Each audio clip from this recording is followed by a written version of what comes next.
Ada pebasket sombong, penyiar sombong. Ya gue sama Nino sama dulu kita dapetin ini nggak gampang. Iya. Itu salah satu kenapa gue hilang. Karena gue dapet nyolong. Kuatan mana tuh dulu? 12. 11 pagi mana 12 malam. Tiap gawai kendang. Gue deg-degan. Lo punya ring, gue ringnya dari ember. Ntar gue bilang ada value-nya. Nanti dulu deh Cup, gue simpen dulu ya.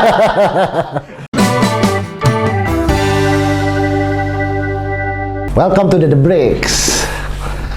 Hari ini gua speechless nih. Gila koleksinya dari Ucup Yusuf Pokol Ginta. Dan hari ini juga ditemani bersama pengacar. Penyiar kondang. Asik. Nino Budianto. Hey. Nino sekarang lagi aktif ini no ya. Lo mulai podcast ya, podcast. Terus yang gua salut lo bantuin teman-teman lo jualan kan lo. Nyari ibadahnya aja. Gua tanya kalau misalnya mau masukin ke dia kan punya program buntelan. Iya. No, berapa no? Enggak bayar. Antara udah kaya awas sok. Itu kasihan. Udah kaya. Dia itu maksa mau bayar gue bilang enggak. Sombong. Karena gue butuh juga duitnya. Ada pebasket sombong, penyiar sombong. Biar sombong. Cup, tapi gua salut Cup. Gua memang tahu dulu lo berdua hobinya dari kecil itu termasuk gua. Tapi kalau gua kan nggak sapik lo lah, gua apa untuk nyimpen barang setelah gua udah tua. Aduh kacau lah, padahal sebenarnya kalau disimpan mungkin nggak sebanyak Ucup lah, tapi bisa kejar dikit lah gitu. Tapi sampai sekarang lo berdua masih ya koleksi barang-barang NBA ya? Gak tau kalau lu Cup masih? Masih Sebenarnya lah. iya sih. Kalau gue bilang ya, di umur sekarang indah ini ya, tetap keep di scene ini paling nggak mengarahkan hobi ke yang lebih positif. Ya. Terus satu lagi, menjaga kualitas dari 90s. Ya. Itu sudah pasti. Itu gue juga sih. Makanya gue dari awal udah bilang sama Mbak, nih lo mau ngomongin 90s apa era sekarang gue mundur nih. Gitu. Sama satu lagi mungkin, ya gue sama Nino sama dulu kita dapetin ini nggak gampang. Iya. Kapan juga orang tua nggak langsung ngebeliin kan. Iya, Jadi iya. begitu kita punya, ya kita jaga. Iya. Gitu. Iya. Jadi kalau mau dapat apa syaratnya banyak ya. Iya. Mesti nilainya bagaimana, mesti bagaimana. apalagi seperti kita nggak terlalu berprestasi gitu. Atau makanya itu salah satu kenapa gue hilang. Karena gue dapet nyolong. SMP mana dulu? Tetangga lu. Ini reuni Cikini loh. Cikini Raya. Cikini Raya ya. SMP 1 tapi dia numpang di jalan Cikini. Cikini. Meskipun dia lebih bangga kali pasir kan. Kalau lu belakangnya apa ya? Hah? Lu bagian elit ya? Enggak sih. Kita ya. rel kereta belakang kita. Ya kita terpaksa elit lah, sombong. Ini basket kita emang ya sama SMP 1. Ya, gak tau lu gimana lah anak tim dulu kan? Gue. Hah? Ya. Sama SMP 1 berapa kali menang coba kalau main? 1 kan? Oke, tahu dulu. Dia punya Iqbal, kita punya Jauhari. Jauhari. Iya benar. Kuatan mana tuh dulu? 11 pagi mana 12 malam. Kalau dulu Porci ketemu Pratama Sangkala, yang jagain dia Mbak siapa dulu? Gak ada yang mau. Gak ada yang mau. Bau ya? Yang jagain Iqbal siapa? Sikutnya kalau orang kan 2 ya. Dia 8 sikutnya. Dia enggak bisa jagain. Apa? Bilang gini, sikut 2, 6 di mulut, ngomongnya banyak. Tapi ini ya, memang angkatan 90 kayaknya stuck di situ ya. Iya. Gua melihat juga kayak IBL, NBA gitu buat gua jadi nggak terlalu menarik gitu dengan evolusi basket sekarang ya. Gua kalau ditanya pengetahuan gua sama lah kayak Ucup lah. Gua kemarin ikut bawa acara basket gitu sama bintang IBL gitu. Gua mau nanya apa, bingung pemainnya siapa. Tapi kalau tanya 90 boleh lah gitu kan. Iya, masa kita apa ya? Basket, lifestyle, masa transisi ya. Lifestyle kita apa? Basket saat itu. Iya. Nggak Karena bisa- mendunia, basketnya mendunia banget dulu kan. Nggak bisa main basket, tetap lo kemana-mana pakai kaos. Air Jordan. Sorry, boleh sebut merek nggak? Kaos Oh, helm dulu kan. Iya. Topi harus tuh starter. Ya. Meskipun lu nggak main basket. Ah, Topi ada cerita juga tuh. Apa? Kalau Topi biasanya umurnya 2 minggu lah. Kalau misalnya kita jalan-jalan di pinggir jalan, ketemu anak kali pasir, udah pasti dipalak. itu anak SMP 1. Aku ya. Kalau enggak ya? Kalau di perguruan tinggi ini antar pertemanan kayaknya. Kalau SMP 1 di Palak Kali Pasir, Percik di Palak SMP 1. gitu. Gitu ya? Walaupun dia 2 minggu, tapi Percik cuma seminggu paling lama. Anak cowok SMP 1 juga mancing cewek dipercik juga tapi. Iya. Itu 90s. Itu lah itu sih. Udah 90s gitu. Lebih seru ya? Lebih seru. Tren, terus basket mulai global kan. Iya. Mulai saat itu kan Gara-gara siapa ya? Mas Ari Sudarsono dong. Hah? Oh iya. Iya dong. Oh, Dia iya, memperjuangkan iya. ke David Stern loh. Benar. Meyakinkan ke David Pat Stern Riley. bahwa Pat Riley. Iya. Pat Riley. Misal Kalau- Showtime. Yoi, dia bilang katanya bahwa Indonesia itu peluangnya itu tinggi untuk NBA. Itu dia berjuang banget. Kemarin baru iseng lihat lagi ya.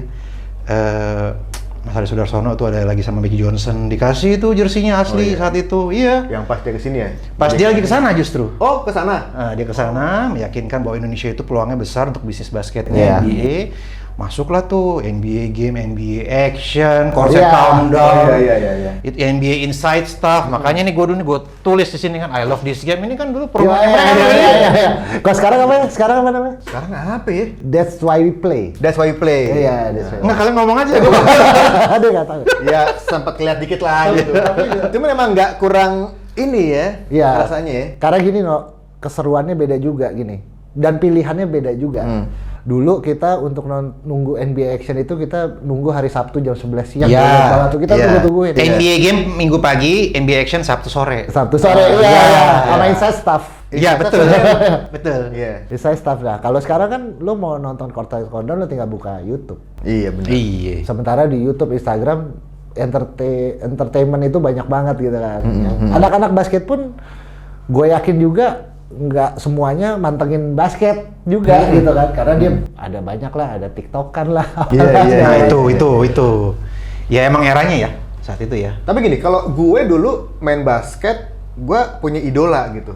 Dan gue nonton, terus gue ngikutin gerakan-gerakannya, latihan gitu kan. Kalau anak sekarang gue nggak tahu deh. Mereka main basket, tapi mereka kayaknya nggak nonton game basket atau gimana sih? Anak lu gimana, Dam? Apa? Anak lu kan main basket kan? Ya, anak gue lebih senang main PUBG. Ya bener. Kalau keponakan gue yang SMP, dia record, dia ngedang, udah kelar, diposting gitu aja udah. Iya. Gitu ya? Terus kalau main gue bilang nggak main to main, enggak om, enakan action aja gitu. Terus buat diposting, ntar ada yang like, itu aja yang penting. Gitu. Kalau dulu kan, ya gue terlalu admire sama Slam Dunk Contest ya dulu Oh ya. iya. Jadi di rumah gue dulu di samping dipasang ring pendek. Ya paling nggak pendek-pendek, pokoknya gue harus Nyampe lah lompat pokoknya. ya. Nyampe. Abis nonton Corset Countdown, Iya. gue Itu pasti ikutin lah tuh, tuh, pasti. pasti, iya. Apalah zamannya Siriksi Balos, blind dunk itu gue Iya. ngikut juga. Apa? Siapa? Itu di bawah, itu noluk, Noluk. ya. Itu era kita banget tuh. Iya. Jadi abis Hal kita kayak nonton, kita praktekin ke lapangan. Iya. Gitu. Terus gue main ke rumah lo kan, Heeh. tiap gue ngedang, Gue deg-degan. Gorila ngedang. Nah itulah bedanya anak Percik sama anak SMP 1. Iya. Gue punya ring, gue ringnya dari ember. zaman itu kita harus punya ring attack. Iya. Itu udah paling kuat tuh, ring attack dulu kan Ring ada di attack media itu, iya. ya. Yang sama papannya satu set tuh, tebel. Nah itu harus punya tuh. Itu mahal Kalau udah tuh punya ya. itu keren tuh. Itu mahal tuh ya. Dulu SMP 1 punya itu Nugi kayaknya. Nugi gua aja nggak beli. Itu udah jelas siapa bapak. Kalau gua lewat situ ya mau ke Percik, wih, rank attack. Rank attack. Dan awet, dia kan shooter soalnya kan. Iya. Dia shooter Nugi. Terus ketemu sama dia di SMA 3 kan, Iya, kakak kelas. kakak kelas. Emang shooter. Emang shooter. Emang shooter. Jadi makanya ringnya awet. Kalau pinjam dangker ring Iya, udah. ya udah. Paling Beyblade gitu ya.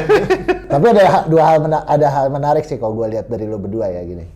Sebenarnya kalau seumuran kita ngelihat kelakuan lo masih Kelakuan, Bang. ya kelakuan lo masih kelakuannya kan positif. Iya. Apa koleksi Koleksi. kayak begini terus tiba-tiba lo Ucup bisa nelfon, "Dam, lo masih punya ini ya, masih punya ini nggak gini ya?" Kan dibilang lo kok hobi lo kayak bocah sih gitu kan. Lo juga kan Nino kan juga Superman kan, Superman Iya. dikoleksi dan lain-lain. Cuma gue melihatnya lo berdua itu kan kerjaannya itu menuntut kreativitas ya. Iya. Ya, Iya betul. kan? Jadi gue ngerasanya yang masih kayak bocah itu akhirnya imajinasinya tuh lebih besar ya. Iya gak sih? Ya sebenarnya balik ke ini ya. Banyak nonton kayak kan sekarang ada NBA TV. Iya. Mereka kasih dokumenter-dokumenter memorable ya perjalanan NBA. Di situ gue mulai belajar tuh betapa berharganya dari Iya, sepatu. iya. Saat ini Pippen pertama kali. Iya. Sekarang sepatu warna-warni. Saat itu Pippen pas Jordan lagi pensiun dia MVP nih pakai sepatu Iya, ini. Iya, MVP All Star. Iya, saat itu 94. semua masih identik sepatu putih dan hitam. Iya. Dia pakai merah ini maksudnya legacy warna Bulls. Diketawain salah satu wasit pernah ngomong, that is an ugly shoes I ever seen. Dia bilang. Sekarang ada pink, hijau stabilo, ungu, Iya, jadi pakai iya. sekali itu doang kan. Terus dia MVP. Nah itu hal-hal kayak begitu yang menuntut gua untuk ini ada historicalnya gitu. Iya. Oh iya zaman itu pertama kali pakai kayak gini Pippen. Meskipun sebelumnya Drexler pakai ya merah terus. Iya, iya. Yang lambangnya kangguru tuh dia udah pakai. Iya. Tapi juga nggak bikin orang-orang jadi kepingin pakai sepatu merah banget juga kita hitam. Kita semua dulu pingin hitam pakainya kan. Iya. Jadi gue ngelihat kok apa yang gue punya dari kecil ini pertama ini masa kecil gue. Berharga sampai kapanpun itu menurut gue. Iya, iya. Balik lagi tadi gue dapetnya nggak gampang. Iya, iya. Ini pasti teman-teman gue udah 40 pada mikir, ah that's it. Makanya gue banyak Iya, iya, triliun nih. itu. Lo masih ada nggak? Hibahin deh. Mulai gue nanya, mulai pada nanya, kok lo mau sih? Ntar gue bilang ada value-nya. Nanti dulu deh Cup, gue simpan dulu ya. Iya. Gitu, gue tuh suka amazed sama di luar tuh Museum Hall of Fame. Gue bilang buset ya, dari tali sepatu, dari Pulse Decker yang udah nggak kepake, dari medali yang udah belah itu berharga. Tapi apa ada filosofi yang lo ambil nggak dari semua hobi lo ini? Kalau Nino kan kayak Superman, gitu. Mungkin ada filosofi Superman yang Nino ambil sehingga Nino tuh dengan melihat, mungkin orang lihat orang nggak gampang lambang Superman biasa aja, Iya. itu jasa superhero dan lain-lain. Tapi kan kalau orang udah sampai segitunya sama satu hobi, pada akhirnya dia pasti berpikir, gua selalu berpikir pasti ada filosofi. Iya, iya. Lo juga begitu kan? Ya, pasti. Entah itu ada sportivitas di sana, ada nilai sejarah, ada nilai misalnya yang kayak political olahraganya gitu ya. Ya sama lah kayak di Bulls ini kan tadi lo bilang nih yang di belakang lo Cup kan ini sebelum champion kan. Iya. Hanya mungkin orang lihat cuma yang itu beda tuh brandnya Iya. gitu kan. Cuma kalau buat lo ibaratnya lo dipalang di tengah jalan lo berani mati juga untuk mempertahankan itu. Iya. Lumayan sih. Hari gini kita udah nggak bakal pakai lagi si keciliman gitu kalau lagi kita taruh di rumah. Ini juga kan waktu gua kelas 5 SD dapat ini. Tuh bayangin, Iya, 5 SD kita udah champion minded. Nino ternyata udah punya ini, gue aja nggak tahu dia punya ini. Iya ya, gue juga champion minded sih. Champion tuh udah brainwash kita banget. Gua kala itu karena ini dibeliin sama nyokap gue gitu ya. Iya. Mungkin nyokap gue nggak ngerti. Wah ada nih Jordan. Pokoknya Jordan. Ada gitu. Iya, iya. Orang celana pendek banget, hampir selangkangan. Iya. Balikin Dama bilang, lo gimana jawabannya? Apa tuh? Soal filosofi. Oh kalau filosofi. Dari lu Nah gimana? kalau gue balik tadi gue karena gue mengidolakan Michael Jordan gitu ya. Gue juga lupa kenapa gue dulu bisa teracuni sama Michael Jordan gitu. Jadi kalau dulu kan ada Larry Bird, ada Magic Johnson gitu kan. Gue nggak tahu lupa ceritanya, tapi yang pasti tiba-tiba gue jatuh cinta sama dia. Dan yang gue lihat dari dia itu nggak cuman mainnya doang gitu kan. Gue beli bukunya. Ini salah satu kan gue beli ini Jordan Rules gitu kan. Jordan Rules. Jadi gue pelajari in court sama Off court. nya Iya. gitu. Kenapa sih kok dia bisa sesukses itu gitu ya? Walaupun pada akhirnya gue juga tidak sesukses dia dalam basket ya. Gak usah itu nggak mau ngomong. Jangan salah, di Percik ini Jordannya dia. Oh iya. Angkatan gue, karena gue aja nggak main di tim dia doang. Ini lah itu. Yang lainnya kan Negi. Kebetulan karena rajin latihan. Tapi dia paling modis loh. Wih, Zaman itu paling modis. Iya, main modis. Dia selalu pakai headband, Iya. pakai kacamata Horace Grant. Iya. baju dimasukin, Jordan kan rapi, ya kan? Iya, itu karena itu kekurangan gue adalah gue berkacamata aja gitu kan. Terus ya gue pakai itu karena gue ngerasain kayak apa bangga aja gitu pakai atribut seperti Jordan gitu. Walaupun itu tadi nggak bisa nombok, Iya, lepas iya. nggak nyampe-nyampe gitu kan kering kan. Tapi gue coba belajar dari dia itu latihan seperti apa, terus dia pola pikir seperti apa. Di saat orang nggak berpakaian bagus, dia berpakaian bagus ketemu wartawan itu gue pelajarin gitu. Jadi filosofi cara dia berpikir, cara dia berperilaku itu gue pelajarin dan itu gue apa namanya? Adopt juga ya? Gue adapt ke pekerjaan sekarang juga. Contohnya dia bilang gini, anggap setiap latihan itu adalah game beneran, gitu. Jadi Oh, dia, iya. ya kan, anggap game beneran itu adalah your last game. Jadi lo harus mati-matian gitu. Sama seperti gue sekarang. Ketika gue kerja, gue nge-MC, gue apa gitu, gue selalu berpikiran bahwa ini adalah show gue terakhir, makanya gue harus mati-matian bagus banget di situ. Jadi itu yang gue ambil filosofinya. Ngerti nggak lo? Enggak. Dan menurut gue, sorry ngerti, tapi filosofi lo itu menurut gue agak kopas dari Jordan ya. Enggak, dari lo sendiri gimana tuh? Apanya? Ya itu. Itu aja. Oke.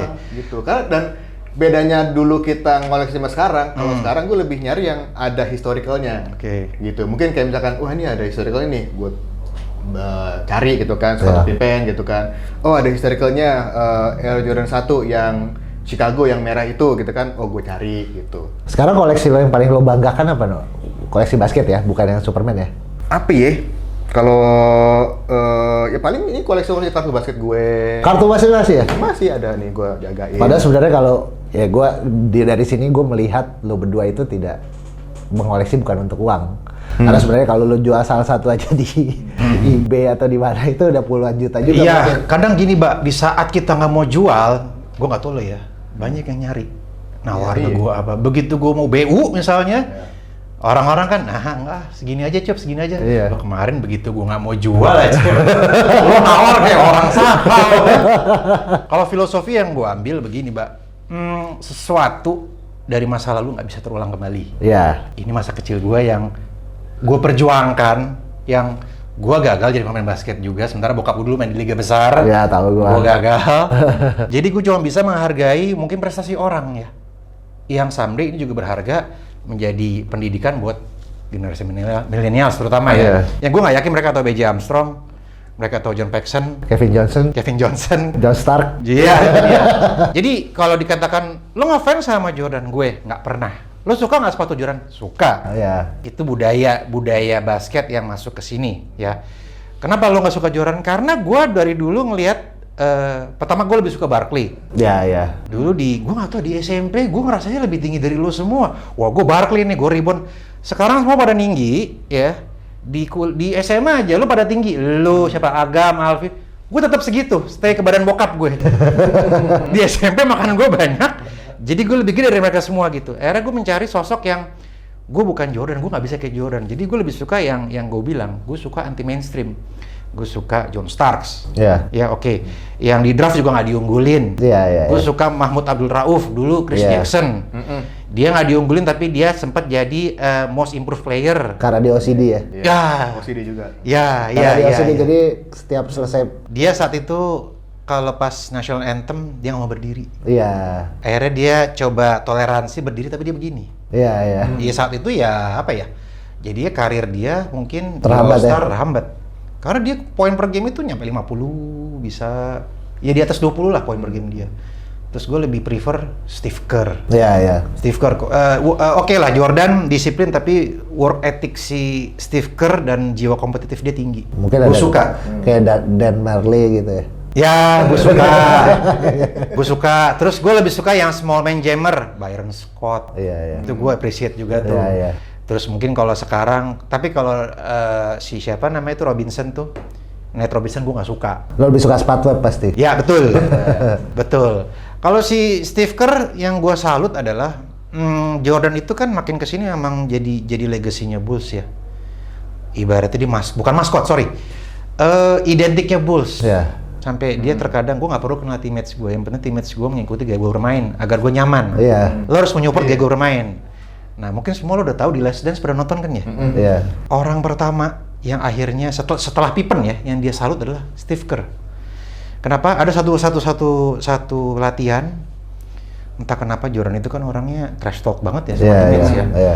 Steve Kerr nggak terima, ada kejadian akhirnya saking nggak terimanya dia sama Jordan, dia pukul dada Jordan.